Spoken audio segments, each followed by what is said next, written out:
कि बिदाती से तौबा की उम्मीद बहुत कम होती है, क्योंकि बिदात कहते ही उस काम को है जिसे सवाब समझ के किया जाए, नेकी समझ के किया जाए, हालांकि उसकी कोई बुनियाद कुरान और सुन्नत में न हो। मुहर्रम का महीना आता है, हम या हुसैन के झंडे अपने छत पर लगा लेते हैं। रबीउल अव्वल का महीना आता है, हम अस्सलातु वस्सलामु अलैका या रसूल अल्लाह के झंडे अपने मकान की छतों पे लगा लेते हैं, और हम ये समझते हैं हम रसूल से बड़ी मोहब्बत कर रहे हैं, हम रसूल से बड़ी मोहब्बत कर रहे हैं। कहने वाले यहां तक कहते हैं, निसार तेरी चहल पहल पे हजारों ईदे रबीउल अव्वल, सिवाय इबलीस के जहां में सभी तो खुशियां मना रहे हैं। बातें तो बड़ी अच्छी हैं, बातें तो बड़ी अच्छी हैं, जज्बात के आईने से देखा जाए तो बात समझ में आती है। भाई कैसे रसूल के चाहने वाले हैं, रसूल की आमद का महीना है, रसूल की पैदाइश का महीना है, और आप खुशी नहीं मना रहे। आपके घर में कोई खाना नहीं पक रहा है, आपके बच्चे कोई नया कपड़ा नहीं पहन रहे, आपकी गली में कोई कुमकुमा नहीं लग रहा है।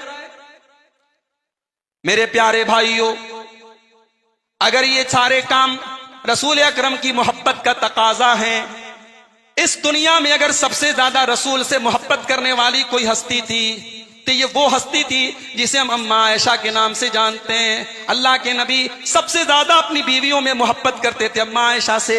अम्मा आयशा ने अपने नबी के बाद भी अम्मा आयशा ने तकरीबन 50 साल की जिंदगी गुजारी है। मेरे प्यारे भाइयों, जरा कोई एक सबूत ला के दे दो, रसूल की ये चहेती बीवी और हम सब की ये माँ अम्मा आयशा ने कोई एक जुलूस निकाला हो, कोई एक झंडी अपने घर में लगाई हो, कोई ईद मिलादुन नबी के नाम से कोई फंक्शन मनाया हो। ये कैसी मोहब्बत है मेरे भाई, जो रसूल से सबसे ज्यादा मोहब्बत करने वाले लोगों ने नहीं मनाई। एक साहब ने लिखा, लोग पूछते हैं ईद मिलादुन नबी मनाना कहां लिखा है? रसूल के आशिकों की किस्मत में लिखा है। भाई अगर ये इस किस्म की दलीलों से अगर हम शरीयत के मसाइल हल करेंगे, हमारे ईसाई भाई हजरत ईसा का जश्न विलादत मनाते हैं 25 दिसंबर को। अब हम उनसे पूछे भाई तुम क्रिसमस क्यों मनाते हो, इसकी दलील क्या है, इसका सबूत क्या है? वो कहेगा हमारी किस्मत में लिखा है। किस्मत में लिखा है ये कोई दलील नहीं है, दलील कुरान और सुन्नत में लिखा होना चाहिए। मेरे भाइयों, नेकी वो नहीं है जिसे हम और आप नेकी समझें, नेकी वो है जिसे रब के कुरान ने नेकी का दर्जा दिया हो, नेकी वो है जिसे मोहम्मदुर रसूलुल्लाह ने नेकी का दर्जा दिया हो। कुरान करीम में सूरह कहफ की आखिरी आयत में अल्लाह कहता है, फमन कान यरजू लिका रब्बिही फलयामल अमलन सालिहा। अगर अपने रब से मुलाकात करना चाहते हो, अगर जन्नत में जाना चाहते हो, तो ऐसा अमल करो जो नेक अमल हो। वला युशरिक बिइबादति रब्बिही अहदा, और दुनिया से शिर्क के बगैर जाओ, शिर्क न करना, शिर्क के बगैर तुम्हें दुनिया से जाना है। शिर्क से बचो और जो अमल करो वो अमल नेक हो। अल्लाह के यहां ये नहीं देखा जाएगा कि आप कितना अमल करते थे, अल्लाह के यहां ये देखा जाएगा आप कैसा अमल। भाई हम तो ये समझते हैं कि मेरे रसूल का जिक्र सिर्फ रबीउल अव्वल में नहीं होना चाहिए। ये तो बंटवारे हमने किए हैं कि रबीउल अव्वल आया तो इसका नाम हमने रबीउल नूर रख दिया, रबीउल सानी आया हमने उसका नाम रबीउल गौस रख दिया, फिर कोई और महीना आया हमने उसका नाम ख्वाजा गरीब नवाज का महीना रख दिया, कोई और महीना आया हमने उसका नाम कुछ और रख दिया। हमने अलग अलग महीने बना के रखे। ये हुसैन का महीना है, ये हुसैन के नाना का महीना है, ये शेख अब्दुल कादिर जीलानी का महीना है, ये ख्वाजा मोइनुद्दीन चिश्ती अजमेरी का महीना है। मेरे भाइयों, हमारा अकीदा तो ये है, रसूल की सीरत, रसूल का किरदार, रसूल की जिंदगी, रसूल की मोहब्बत एक महीने के लिए नहीं और एक तारीख के लिए नहीं, साल के 365 दिन रसूल से मोहब्बत होनी चाहिए। साल के 365 दिन रसूल का नाम अपनी जुबान पर लेना चाहिए। रसूल की मोहब्बत हमारे अमल और हमारे किरदार से साल के 365 दिन जाहिर होनी चाहिए। अगर रसूल से मोहब्बत है तो कोई एक महीना मत खास कीजिए मेरे भाइयों। अगर हम ये खास कर रहे हैं तो इसी का नाम बिदात है, और बिदात का सबसे बड़ा नुकसान यही है, बिदाती तौबा जल्दी नहीं करता है मेरे भाइयों। और बिदात का एक बहुत बड़ा नुकसान यह है कि कल कयामत के दिन अल्लाह के रसूल उसकी हौज़े कौसर से उसको धुतकार के भगा देंगे। सही मुस्लिम की रिवायत है कि कल कयामत के दिन अल्लाह के नबी सल्लल्लाहु अलैहि वसल्लम जब हौज़े कौसर पे जब अपने उम्मतियों को पानी पिला रहे होंगे कौसर का, तो कुछ लोग आएंगे और कहेंगे अय अल्लाह के नबी, आप हमें भी ये शरफ अता फरमाएं।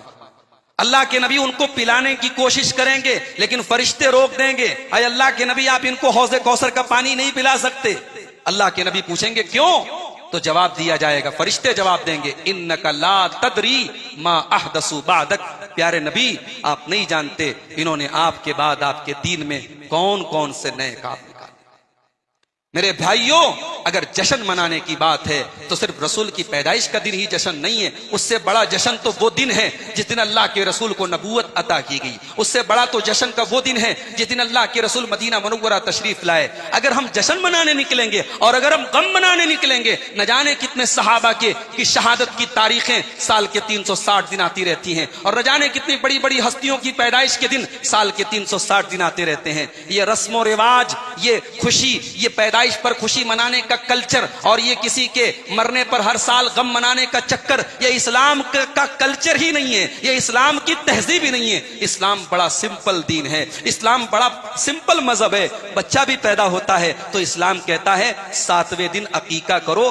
बस हर साल बच्चे की पैदाइश के दिन जन्मदिन मनाना इस्लाम का कल्चर नहीं है। इंतकाल हो गया, 3 दिन तक आप गम का इजहार कर लें, 3 दिन तक आप शोक का इजहार कर लें, 3 दिन तक आप अपने कारोबार बंद रख लें, चौथे दिन आपको कारोबार खोल देना है, काम शुरू कर देना है।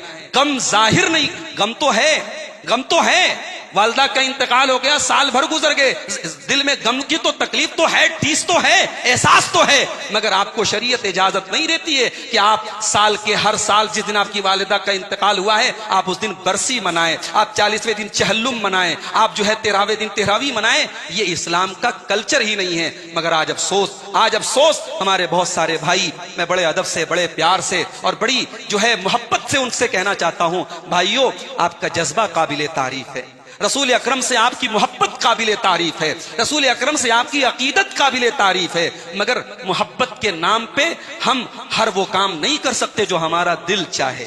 जो हमारा दिल चाहे हम वो काम नहीं कर सकते। मोहब्बत के नाम पर भी हम वही काम करेंगे जो कुरान और सुन्नत से साबित है। तो बिदअत ये एक ऐसा गुनाह है मेरे भाइयों जिससे इंसान तौबा नहीं करता है।